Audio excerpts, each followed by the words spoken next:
Good afternoon, everyone. We are here with Cliff Johnson, trucking specialist from Acuity Insurance. If you guys have any questions during the webinar, please feel free to type them under questions in the little dashboard to the side of the webinar. And I guess that's all. Here you go, Cliff. Thank you very much, Sam. I appreciate that. Good afternoon, everybody. Again, my name is Cliff Johnson with Acuity Mutual Insurance. I am the trucking specialist. We're going to be covering some a little bit different of a presentation today. Should be interesting for motor carriers as well as agents alike. We have both of those in the audience today.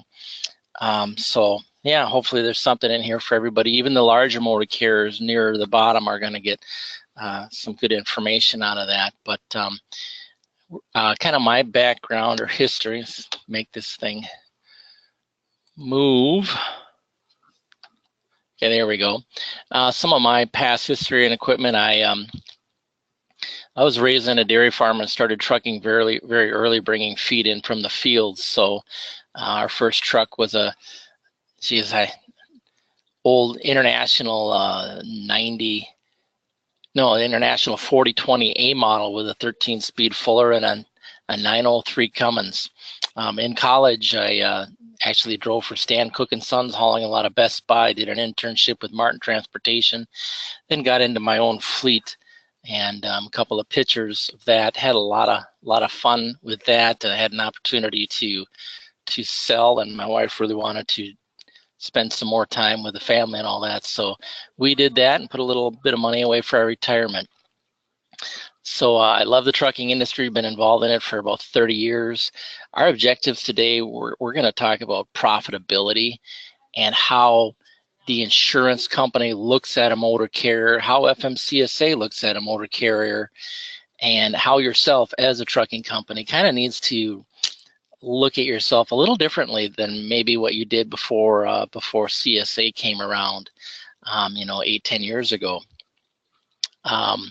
So our objectives, we're going to review some of the trucking industry issues that are affecting us today, some of the factors contributing to and methods for correcting losses within the trucking industry, your relationship with FMCSA, the Safety Management System, and Central Analysis Bureau, and how that really is looked at with underwriting, really for any company, your loss control people, and the claims people, and how that all affects your bottom line as a trucking operation. Throughout this entire presentation, at the end of the day, we're looking at margins, profitability. That's what we're really about.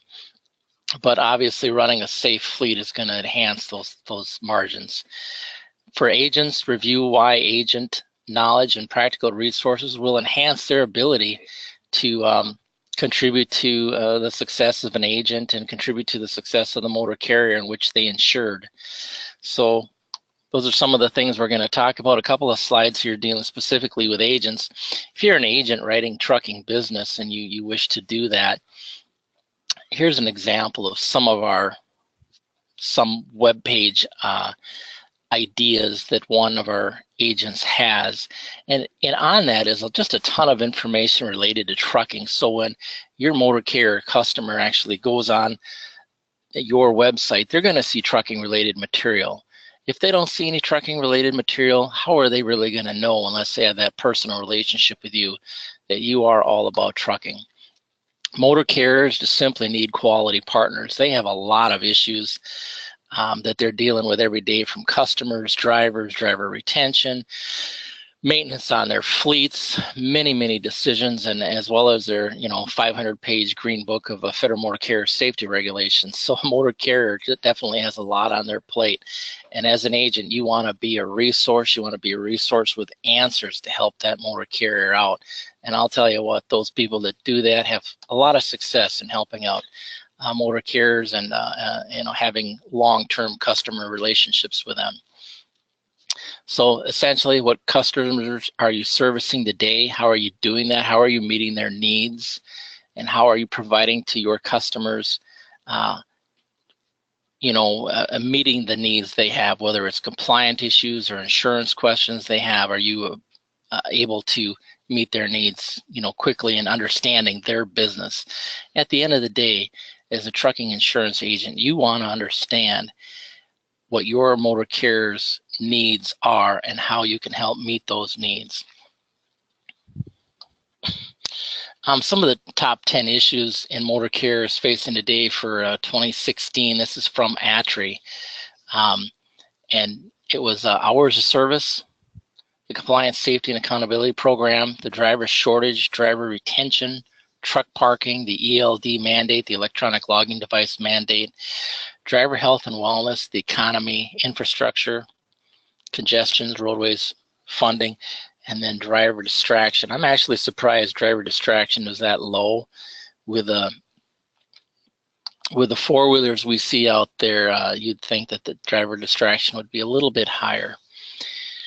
Traditionally, what insurance underwriters look for with motor carriers, and then an agent looks for with motor carriers, is, that trucking supplemental application, their financial statements, past loss runs.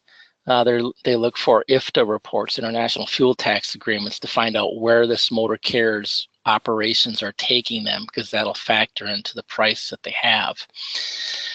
Typically, the longer haul you are, the higher price you're gonna be exposed to. Violation history, the driver's list, loss control reports, and lastly, the safety management system. Claims is a little bit different: police accident reports, pictures, witness statements, violation history, and that engine control module. So as our trucks become smarter and our telematic tools become smarter, we're looking more and more on that, such as GPS, driver's phone. Police can tell if the driver was using their phone at the time of the accident and actually know, were they on Facebook, were they on Twitter or something like that, so they can actually pull that from the smartphone. But do we really understand the other driver, your motor carrier's true operations, their needs, and the areas we can help them improve? And I basically speak to medium and smaller size motor carriers at this point. Larger size motor carriers, they're really not worried about FMCSA compliance. And you take that statement and you're like, well, what do you mean? And what I mean by that is larger motor carriers have typically moved past compliance. They know that's kind of a no-brainer, and they do that. I mean, you got to hire a good, safe driver, experienced. You got to train them to run the equipment properly. You got to maintain the equipment. It all comes back to just profitability. A larger motor carrier, and some good medium and small motor carriers certainly are included in this, they're worried about how to reduce their liability and how to improve their profit margin. So compliance is kind of obvious, and they're beyond that. So it's kind of beyond compliance there. For Acuity, they're basically with standard trucking, 200-mile radius, 3 years in business, a license for at least 9 years, 2 years handling that type of equipment, say a tractor trailer, proper MVR, and power units that are 15 years less or newer of age. We also have what's called an EDGE program, and that's for our expanded trucking class. The vehicle can be up to 25 years of age. The motor carrier, 1 year in business, up to 600-mile radius, typically financially solvent, and the driver's MVRs must be acceptable as well. So that's kind of the insurance side of things, what they're looking for, and we're kind of going to get into more trucking right now then. So this is a slide from the large truck crash causation study funded by National Highway Traffic Safety Board and FMCSA. And the top 10 here these were the causative factors contributing to crashes with commercial motor vehicles. And so when the vehicle was inspected and the driver was inspected, this is kind of what they came away with. It was brake problems, traffic flow interruption. I think it was some signage didn't work or things like that. Prescription drug use, not illegal, but prescription, with a prescription. Driver traveling too fast for conditions, unfamiliar with roadway problems or issues, required stop at a traffic light or control device before the crash. Over-the-counter drug use without a prescription. Then inattentive driving and fatigue. Two of these factors, they say, truck being overweight and truck with brake problems, are not really up to the driver. So they're blaming that on more mechanical things, where 7 out of the top 10 are directly related to driver. But I would argue that they're all related to the driver. And I'm very much a driver advocate, given my company was a fairly small company. And, you know, I spent a lot of time as a driver myself. But I am going to initially start, those top 10 factors were really ability to be controlled by the driver. So brake problems. If the truck and trailer had brake problems, did they do their pre and post trip driver vehicle inspection report? Did they turn that in, that safety defect in, and things like that? If the truck was overweight or the product was improperly secured, again, that's the driver. You know, did they know the weight that was going on the trailer? Did they properly secure it? And if they didn't, then the question is, why not? In my time with Acuity, I haven't had the opportunity to investigate fatalities and cargo securement and things like that, where the driver would, you know, literally just take that improperly secured load out onto the road. You know, lo and behold, the car pulled out in front of them, and after the driver hit his brakes very hard, that load broke loose and came into the cab, causing severe damage and fatality. So my point is, you know, what systems were in place to address that? We'll talk about that a little bit further as we go. But what management can do to address the root cause and prevent similar future losses from occurring. Some of the most basic issues are negligent hiring. We see these with some of our motor carriers. If they have $1 million liability policy, maybe even a $5 million umbrella, but they're not doing things right, so they get involved in a crash and they're kind of not defensible.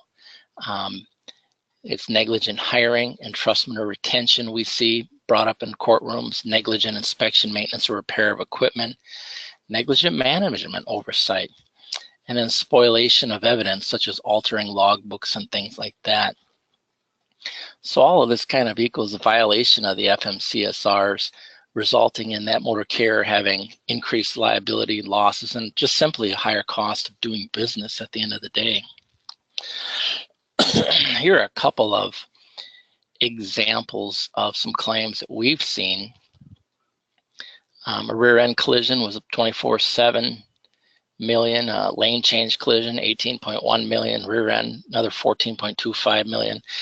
And this turning in front of oncoming traffic was $58.25 million.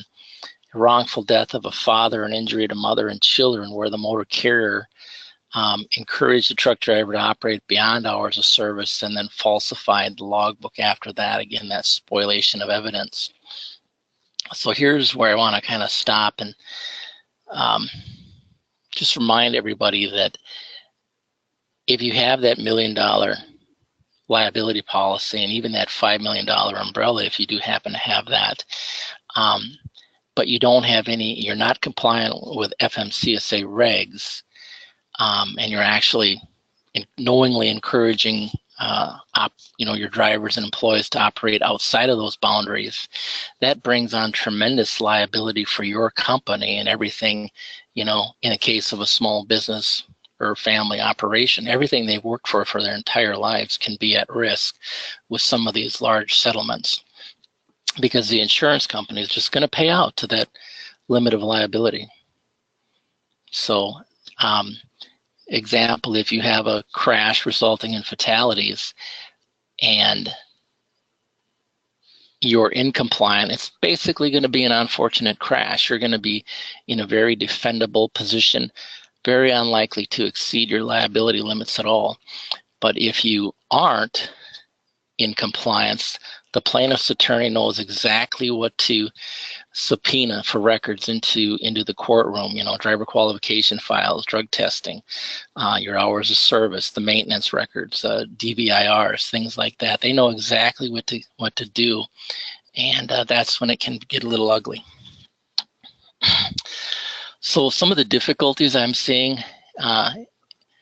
And all of these difficulties, we have to recognize that there are opportunities and goals. I work with a lot of small family-run trucking operations from, 1, 2, 3, 5 trucks all the way up to, maybe 100. We have some fleets with 500, 1,000 trucks, but normally, I think the average size trucking company in the United States has about 6 trucks.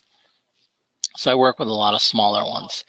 So all of the difficulties are also opportunities for improvement. And so what I'm seeing is a lack of understanding by agents and motor carriers in some cases of how the FMCSA is now evaluating trucking companies. And we'll talk about this. Unrecognized opportunities with some agents in providing information and tools needed to help meet their customer needs for dramatic improvement and fairly easy improvement. And commercial auto or truckers themselves not understanding, the importance of taking advantage of the fabulous return on investment opportunities that focusing on safety can bring, and available trucking resources being underutilized. Some of the opportunities and goals: improve agents' ability to provide customer needs. They can better select really quality motor carriers and bring in a better price. For example, if an underwriter knows that your safety management system scores are low, and we'll talk about that a little further in the presentation, and your losses are low and you're doing everything right, you have these safety programs in place or operational programs in place, and you're actually following them right through driver orientation, the training, DVIRs, how to run your business, so that really we're empowering the driver to be successful within your business operation. Very important. And then overall for the agent, if you can bring in some of these tools, maybe even conduct training, what a great relationship you're going to have with your motor carrier, because this is exactly the stuff that they need, because they're not there necessarily, especially smaller ones, don't really know that they're there to be safe. They may own a sand and gravel pit or have logging operations or be a wood manufacturer of some kind, or even a lumber store, but they just happen to have trucks to support the rest of their business. If you can provide the tools to help them succeed safely and bring them into the compliance, you're going to be a very valuable partner to them. Some of the most fundamental basics where motor carriers can start, and I say start, when I go out with a motor carrier, some of the things I'm looking for is their driver qualification file done? Is this up to speed? Do they do this regularly before they give the keys over to the truck to a new driver? You'll be shocked how many times I go out and that's not done. Oh, we want to do it, we just don't have time. Things like that. I, in my company, went through 3 audits in the years I was in business, where FMCSA actually had the state auditor come in and audit me on behalf of the federal.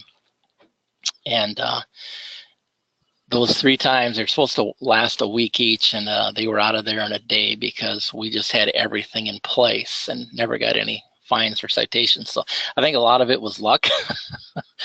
But you'll go to some of these motor carriers and you kind of get a deer in the headlights stare with the driver qualification file, drug and alcohol testing, driver road test. I've actually been told by some smaller motor carriers that we can't drug test George. He's my nephew. He'd never pass a drug test. Well, okay, but if anything happens, how is that going to affect your liability? Everything you've worked for during your whole life.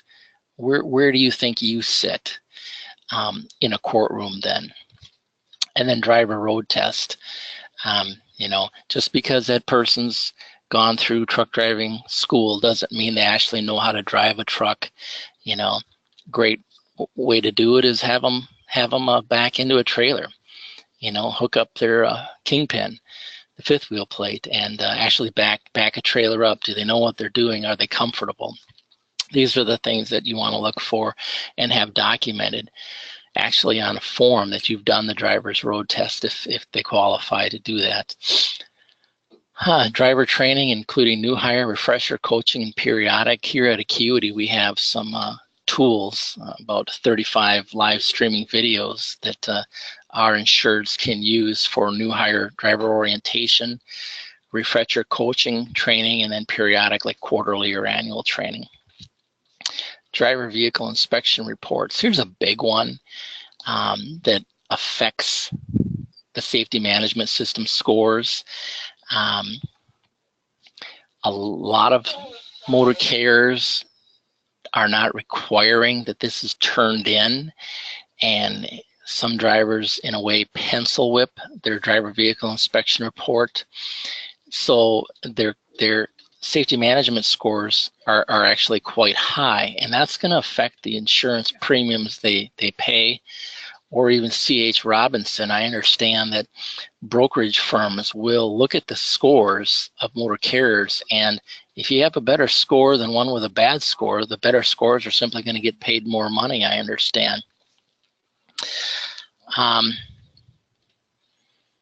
Speaking of the driver vehicle inspection reports, if you have your drivers start doing them, if they're not, it's very key that those safety defects that are pointed out, you have systems in place where the maintenance department then knows how to fix that. So if they have a work order, for example, you have to have a system in place and have training for your employees that this is what happens when we have a maintenance defect or safety defect come into our shop. This is how it's handled. And a lot of carriers ran it informally when they were small, and now they've grown to, you know, a larger size, 25 or 50 trucks or whatever, but they're still operating that informally, and they're getting in trouble more than they have to. They're spending the money on maintenance, but it's just kind of scattered. And if they were to formalize that and actually have a system, I think they would capture a lot of the savings and reduce their scores. And we'll talk about how their scores are calculated here in a little bit in the presentation. You know, that maintenance, by the way, is going to be handled differently if you're hauling raw forest products versus a load of refrigerated lettuce or ice cream. You're gonna, as a motor carrier, you're gonna have a totally different intake on your maintenance program with that safety defect if you're hauling that refrigerated ice cream or lettuce than you are a load of roundwood that can, you know, sit for weeks. So it is really a customizable thing that is up to the motor carrier and how they handle that. Again, number 6 was kind of talking about policies in place to support your particular operation. At the end of the day, what we're really talking about is increasing our margins versus continued loss. And we see motor carriers all over the board hauling for, you know, the same customers. Some of them are profitable and some of them aren't. And it's the ones that have these systems in place that tend to be the most profitable.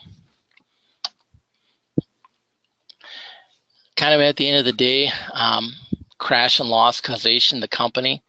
As a motor carrier, are you hiring experienced, safe drivers, providing training as necessary, and continually promoting a positive, safe culture where you view losses as preventable and maintain your equipment? The safe driver, good and bad choices the driver makes. We get back to that large crash causation study. Those of us who've been in the motor carrier trucking industry a long time know that you can probably have a good driver drive a really unsafe truck and safely make it back to the shop. Hopefully you don't have to do that, but it's probably possible. Where a bad unsafe driver may not make it back to the terminal with a very safe truck.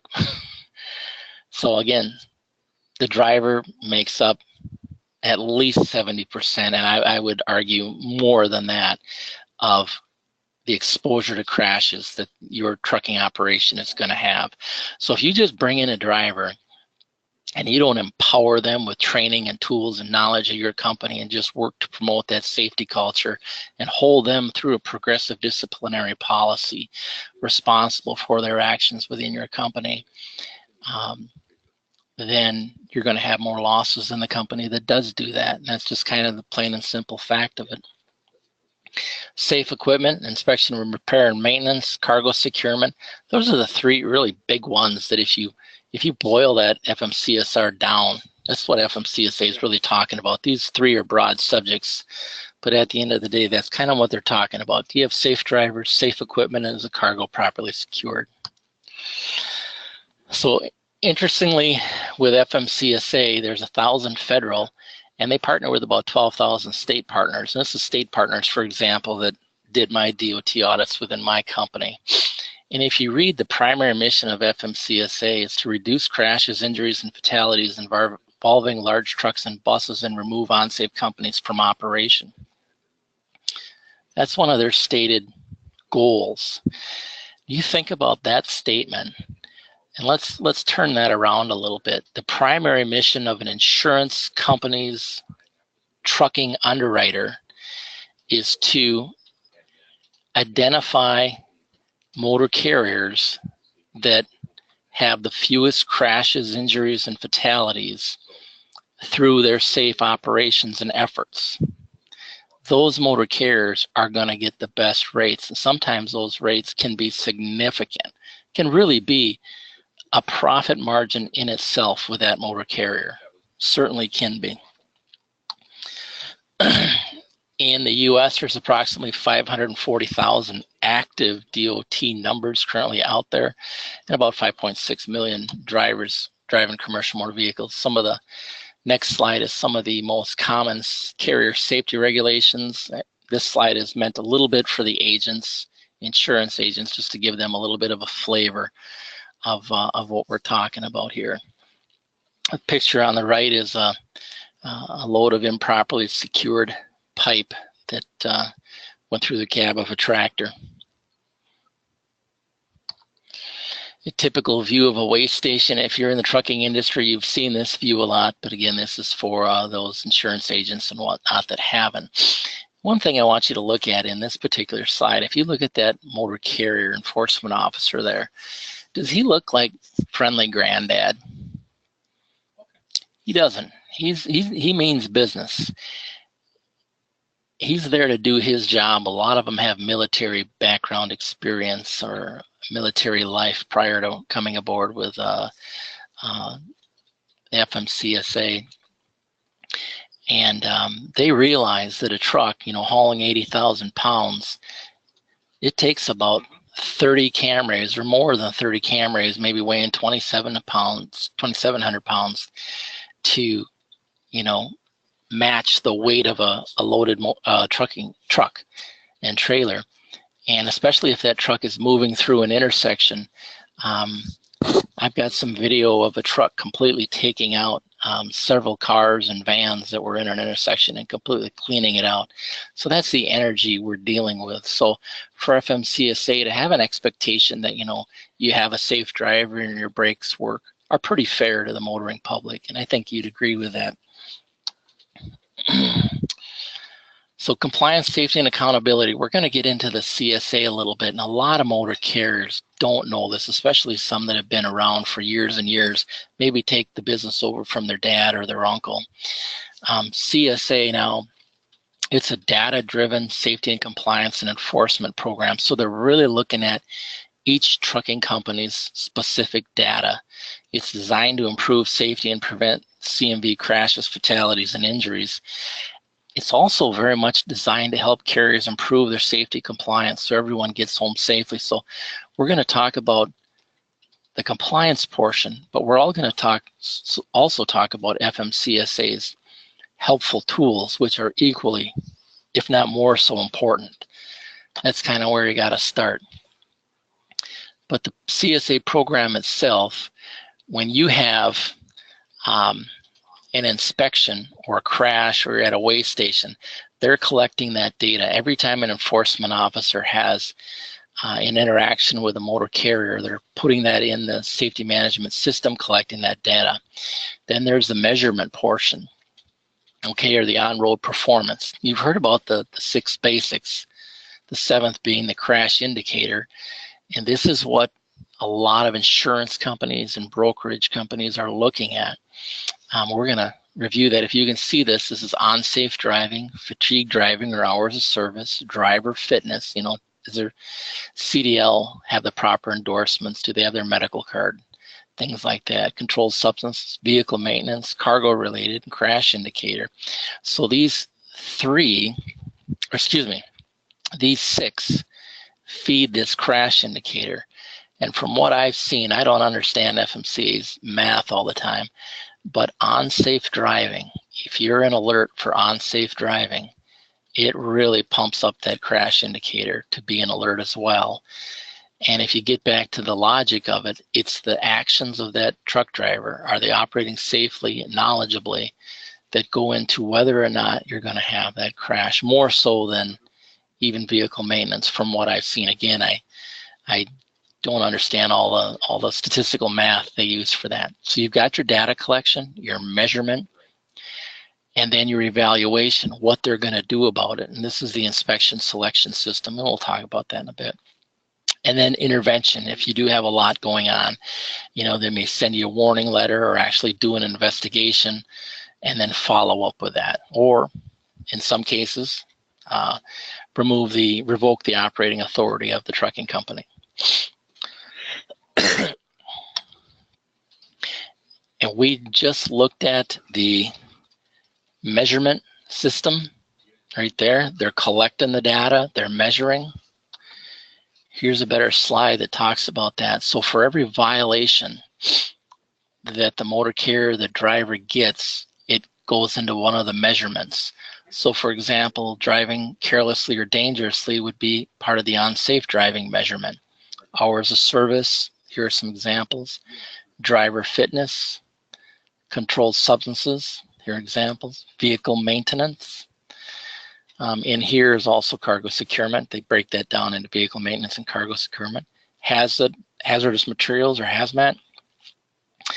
And then it feeds that crash indicator. How likely is that motor carrier going to be involved in having another crash? And that will determine, whether or not you're going to get an audit and things like that. So they're all interrelated. This is using the safety management system that, many large corporations use. I believe the Navy used it on landing aircraft on their carriers. FAA adopted it, I think, after Captain Sully landed his plane in the Hudson, on how to prevent accidents from occurring in the future. So what's happening in the trucking industry is kind of a continuation of the safety management system program. Here is a slide of the actual safety management system. Name shouldn't appear. I apologize for that. I whited that out. Anyway, that is one slide of what it actually looks like. Here's another slide of that. The investigation results. The important thing to remember with the SMS or safety management system tool is if you have your password and your PIN, you can actually query or get down to the driver's license plate or the VIN number of the truck and the driver operating that piece of equipment on that day that the violation took place. There are apps out there and other opportunities, technology that you can have as a manager, that if there's any activity on your DOT number related to the safety management system, it'll send you an email saying that, hey, you had this activity Sunday at 10 a.m. in the morning, and then you can go in and look at that. That's a really great tool for some motor carriers as well. So this is a violation summary. This one you can see, it's again the 6 basics, and then the 7th is the crash indicator. You can see here that the out of service rate is at 34%. The national average is 20, and the driver here is 5.8, where the national average is 5.5. So from an underwriter standpoint, they're about 15 points over the average. So where do you imagine their price is going to be when they are insuring their 25 trucks? But this is all public. These slides here are what you can get publicly without having the password and the PIN. If motor carrier has a password and the PIN, they can go in and see what's going on much more in depth. So here's the inspection history. By the way, the SMS keeps this data for 2 years. It's a rolling 2 years. So if a citation or violation falls off, if it's 2 years and 1 day, then it falls off. For drivers on the pre-employment screening program, that information is there for 3 years, and we'll talk about the PSP in just a little bit. This slide is just basically some directions as this webinar is being recorded, how you can go in and find the safety management system and get information on your own company. I just usually type in FMCSA, then a space, and then SMS, and it'll pull up the site that you're looking for. There are some third-party companies that provide that actually export that information as well from the SMS, and then make it easy for brokerages and insurance companies to look at it. This particular motor carrier, they got a satisfactory DOT rating. That is not changed until you usually have a in-house audit. They're looking at modifying that and the way they do that, but currently, the way it's been historically is you need an internal audit before the DOT rating is changed, whether it's good shape or in bad shape. This is important. This is running with 2 years worth of data. Again, this is the inspection selection system. And this is what, when that weigh station operator or the enforcement officer on the side of the road, they're going to look at that ISS score. And let's see if this next slide, in the green, if it is 1 to 49, they're going to let that truck typically go as long as the driver's operating safely. If it's in the amber, 50 to 74, that's considered a little higher risk, and if they're available to pull that truck over, then they're going to do that. If it's in the red, 75 to 100, they're definitely going to pull that truck over if they at all possibly can, and re-inspect that truck or their driver. Now, when they pull that truck over, you have to remember that they know exactly the issues that motor carrier and that specific truck or trailer is having. So they're going to target that again. So, for example, if that trailer had a brake violation 2 weeks earlier, now they're pulled over again, an enforcement officer is going to go right to that brake violation and see if that was fixed. Maybe it's an ABS or something like that. They're going to go right to that and audit, do their inspection and see if that repair was successfully made. Here you can see a couple of alerts, but notice their crash indicator. Now, if this unsafe driving was higher, this crash indicator was higher. So I visit a lot of motor carriers that have very little training for their drivers, very little qualification for their drivers. And those are the motor carriers that we see having a higher unsafe driving rate, unless they have a good truck driver. You get a good truck driver who's been in the industry a long time, he's pretty fantastic, or she can be very fantastic and actually help the motor carrier bring the other drivers into compliance as well. But you have 2 alerts here, and the crash indicator is only at 30%. It's because this unsafe driving is low for this particular motor carrier. So this is some of the information that your insurance underwriter is looking at, and they're going to create your pricing structure based on that. It's really going to be whether you pay $2,500 in insurance, and I'm not an insurance underwriter, so I shouldn't say numbers, but everything from $2,500 per truck for auto liability to maybe $7,000 per truck for auto liability. That information matters. Here's another interesting screen. This is an out-of-service one. And you can see, I call it the bacon, lettuce, and tomato sandwich of FMCSA's inspection. What it is brakes, lights, and tires. Here we've got brakes at 55. This is all out of service. Lights at 31 and wheels at 12. Their out of services are 42% versus a national average of 20. The driver here, this is for out of service now, the driver's out of service was 10%, so they were doing something to, bring the driver out of service versus a national average of 5.51. This carrier doesn't haul hazmat, so it's at 0. The average is at 4.5. Here's a real interesting graph that I quickly go to when I'm looking and preparing to meet a motor carrier, what they're currently having. You can see a red border around a basic means that they're an alert for that basic. Again, you got unsafe driving, hours of service, driver fitness, controlled substance, vehicle maintenance, cargo securement's also in there, and your hazmat. And you can see with this particular motor carrier, brakes, lights, and wheels are the big ones.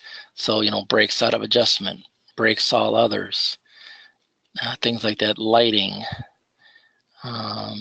clearance identification lamps, and those reflective sheeting, those kind of things, lighting in general. So that's kind of how that works. That's what the insurance underwriter is looking at for your trucking company. This information did not really exist to them, 5, 8, 10 years ago. It didn't really exist. If you had a violation, you just paid the fine. It was the cost of doing business. Now it's got some real teeth in it that brokers and insurance companies are using to analyze the safety of that particular trucking company or motor carrier. Here are some tools that are available. I absolutely love this for smaller motor carriers. It's getting a little bit dated, but it's still very good. And we're going to look at some of the things that Motor Carrier's Guide to Improving Highway Safety has within it. It was funded by FMCSA through a company that you may have heard of. I believe J.J. Keller actually did that. And I would rename it if it was me. It'd be a Motor Carrier's Guide to easily coming into compliance with FMCSA regs, but more importantly, improving their bottom line. It's a great tool. We'll talk about that a little bit more. Then you got the CSA SMS, of course, the regulations. CVSA is in there, Commercial Vehicle Safety Alliance, and then the safety management cycle. You've got the book of regulations, and that's kind of the stick. But then you've got this carrot, the safety management cycle. This was put together by FMCSA and industry, and we'll talk about that a little bit further in the presentation. I also wanted to point out the Craigslist, Facebook, LinkedIn. A lot of drivers are looking at this stuff, Twitter and what have you, much more so than your local newspaper for getting jobs and things like that. So if you're having a hard time finding drivers, are you up to speed on the current technology tools where drivers are going to actually find their jobs in today's world? Here's a couple of examples of what's in the Motor Carrier Guide to Improving Highway Safety. Starts out with an application for employment. This is a number of pages long. It is specific, as many of you know, to the trucking industry. You have to have it. Here's your driver qualification file checklist. Records request. Motor vehicle driver certification for violations for that year that you have to do annually. And you also have to do that, for example, if that motor carrier, if that driver, their medical card expired, and they have a new medical card and they took it to the DMV and had it uploaded, you actually have to then now pull that motor vehicle record again to show that it was uploaded then onto their driver's license again with a DMV. Even though you might have just pulled it in January. If the medical card expired in March, you have a period of time where you need to pull it again to make sure that it has been uploaded. Driver's time record, so a time card, for example. They've got examples for monthly and weekly within their Guide to Improving Highway Safety. Just a simple DVIR report, an example of how to do a proper inspection. So this could be used during new hire orientation or driver coaching. If your drivers happen to be pencil whipping the pre or post trip, you can actually put like a little neon tag or a neon ribbon on a brake chamber or on your oil dipstick, or maybe the locking pin on a dump truck.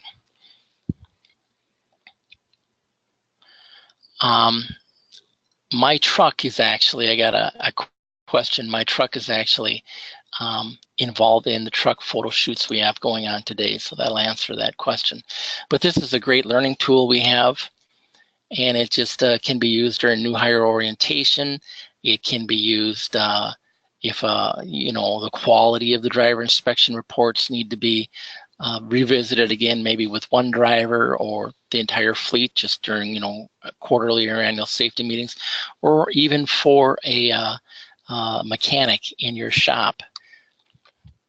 I think that a shop, a well-functioning shop, should have basically an intake form or a work order that one mechanic is responsible then for going through that truck and looking at those items and making sure that it is ready to be released back onto the road. And rather than leave that to their discretion or their knowledge, you should have, a checklist, and this may be a good one, or the Appendix G can be another one, but just something that you have in place within your shop operation to make sure that it's being done. An accident register is another thing within the Motor Carrier Guide to Improving Highway Safety. They also have, including in the accident register, they have forms like the maintenance shop record for that particular truck and that particular trailers in that Motor Carrier Guide to Highway Safety. Just backing up a little bit to that, if you Google Motor Carrier Guide to Improving Highway Safety, it'll come up as a PDF, and you have that then to print out for your use. It's free to you from FMCSA, so it's a great tool. As an agent, would you want that on your website? Would you want to be able to talk about this? Because these are some basic tools that all motor carriers need. Your bigger ones, your more mature ones, whether small or big, they might have this in place and not need any of it. Many of them do. But there are some that are absolutely need our help to, increase the safety of their operations and get the best rates possible. So pre-employment screening program is what we're moving on to next. This is a neat tool. What it is it looks at their 5-year crash history and 3-year inspection history of the driver. It costs $10 annually per poll. You can only poll this as a motor carrier on a prospective driver one time during that hiring phase. But it will look at that crash history and 5-year crash history and 3-year inspection roadside history that will not show up on an MVR. For example, if a citation wasn't issued. The longest I've seen on this has been 16 pages. And if a motor carrier doesn't pull this PSP, they may hire that truck driver with 16 pages and absolutely explode their CSA scores. And they're going to regret it for 2 years. Again, this is 5-year crash and 3-year inspection. A little different than from the safety management system of the motor carrier, where their information is after 2 years it falls off. It's a $100 annual fee for motor carrier, I believe, up to 100 trucks, and then $10 per poll just to cover the expenses. Data queues. Data queue is what they use. Got a bigger slide of it. I don't think. What they use for challenging a citation that was issued, maybe in error, or maybe it was thrown out of court, or it was you worked with the DA to reduce it down to some other violation. That will not happen unless you data queue it. And how to be successful with a data queue is basically you need the documentation that it was thrown out or the citation was altered to something less. And I show you the website on data queue. They're not looking for opinions or anything like that at all. It must be very factual with documentation to be successful, is what we found for the data records review. All right, a little bit on ESD. I'm still surprised how many times, not ESD, ELDs, excuse me, electronic logging devices. I'm still surprised. I just returned from one of our central states for motor carriers that were about 50 units. And definitely they're going to be required to use electronic logging devices because they're required to use paper logs now. And they haven't begun looking at it yet. They have millions invested in equipment and their buildings and support, but they haven't begun looking at the ELD system. And December 17th is coming up very quickly, so it's a little bit surprising. Providers or vendors of the ELDs are taking price increases because they can now as it gets closer to that December timeframe. The other thing I want to say about this is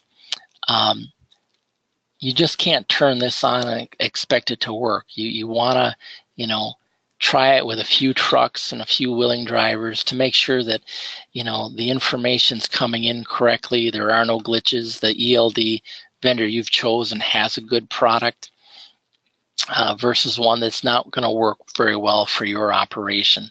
So if you're required to have an ELD, make sure you, I encourage you to get moving on this. Do your due diligence. Pick the right vendor. Some of the big ones are PeopleNet, Qualcomm, Rand McNally. There's many of them out there. Just pick your vendor that's going to be there in the long run for you, not a little fly-by-night or anything like that. The other thing about that, some of them have GPS in them, so you can tell exactly where your truck is. Dispatch can use that to know when the delivery is going to be made, how much longer it's going to be. If there's severe weather, the speed they're traveling at, they may have to call the receiver and say, hey, it's going to be another couple hours or something like that. Also, they may be alerted to a hard braking or swerving or other hard event. Maybe your average in the company is maybe 6 of those a week per driver, and you've got one driver who has 16 a week. That may be an opportunity for you to do driver coaching with that driver, indicative of potentially following too closely or speeding in the event of hard braking, something like that. So get the tools you want in your ELD that is going to provide you the information you want that's going to contribute to safety.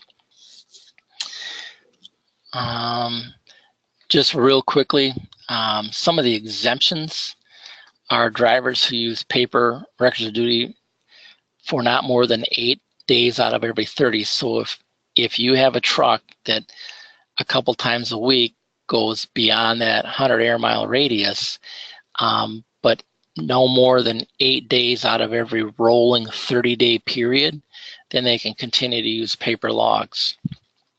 If they do it 9 out of any 30-day period, then they have to use an ELD. Tow-away operations, if the vehicle itself is part of the product being delivered. Trucks manufactured before the year 2000. So drivers of vehicles manufactured before the year 2000. And that we're talking about chassis. We're not talking about the engine, we're talking about chassis. There is some discussion internally within FMCSA about the engine, but as the rule is written, it is the chassis, usually on the door of the cab frame or the post.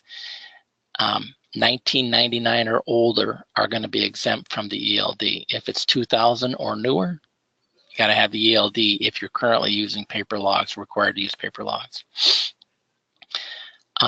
Drivers who are required to keep records of duty not more than 8 days within a 30-day period. Drivers who conduct tow-away operations where the vehicle itself is the commodity, or the vehicle being transported is a motorhome or RV. And again, the before model year 2000. Here's a safety management cycle that I wanted to talk about. If you're a motor carrier that has all these other things in place, your driver qualifications done, your new hire orientation and driver training is done, your DVIRs are coming in good, your maintenance department, and your drivers have a really good system on how to work together and keep that uptime on your equipment in place. But let's say you have everything done and you still had that bad loss. Or it can even be operational things. Maybe this one particular customer you're just having a lot of a lot of time at that customer that you're not getting paid for. FMCSA, jointly working with the trucking industries, put together what they call the safety management cycle. And it deals with each one of the basics. So for each of the basics, you have this wheel with these 6 processes. The processes are called safety improvement practices, and we'll see that in a little bit. Do I have that slide? There it is. It's in the wrong spot. Excuse my presentation. But this is the safety management cycle. Again, it's for hours of service, unsafe driving, vehicle maintenance, cargo securement, things like that. And what they have within each one is the policies and procedures or your safety improvement practices. This is fantastic. If I take this out to investigate a crash or a fatality with one of our insureds, cargo securement being a big one, I investigated one that had cargo securement issues, and they were blaming the driver for this fatality taking place. And I asked the motor carrier, was the driver trained? Did you provide training to the driver? No, we didn't do that. Did the driver have cargo securement available to him at 5 a.m. in the morning when he left with the load? He had about half the straps he should have. No, there was no cargo securement available. Okay, was there a policy in place that the driver knows that he's not supposed to operate that truck if it's not properly secured? No, they didn't have any policies or anything like that. I said, well, what do you think about heads and tail boards? Not that that would have mattered, but they didn't believe it would have mattered. I actually tend to think that it would have turned that product coming in into a kind of a ski ramp, and the driver would not have been a fatality. But so you'll use this safety management cycle and the SIPs in it, and it's just like dominoes. If you are having losses, you can use this and research what would work best within your company's operations to prevent those losses from occurring. It is just full of fantastic ideas.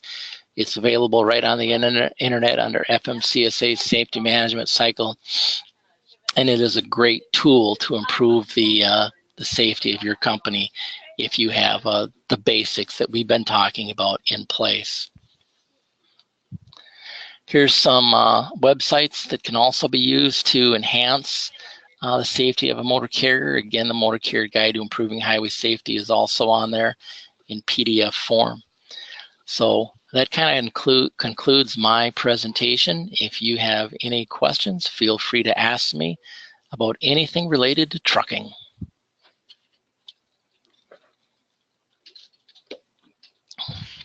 How we doing, Sam? Right now we have no questions. Okay. I can actually email them to you if I get any. So then we can conclude the webinar. Sounds good. Well, I appreciate everybody's attendance, and hopefully it was beneficial for you. And just email them, Sam, and I'm happy to answer any questions related to trucking. I will do it. Thank you so much, everyone. Have a great day. Thanks. You too.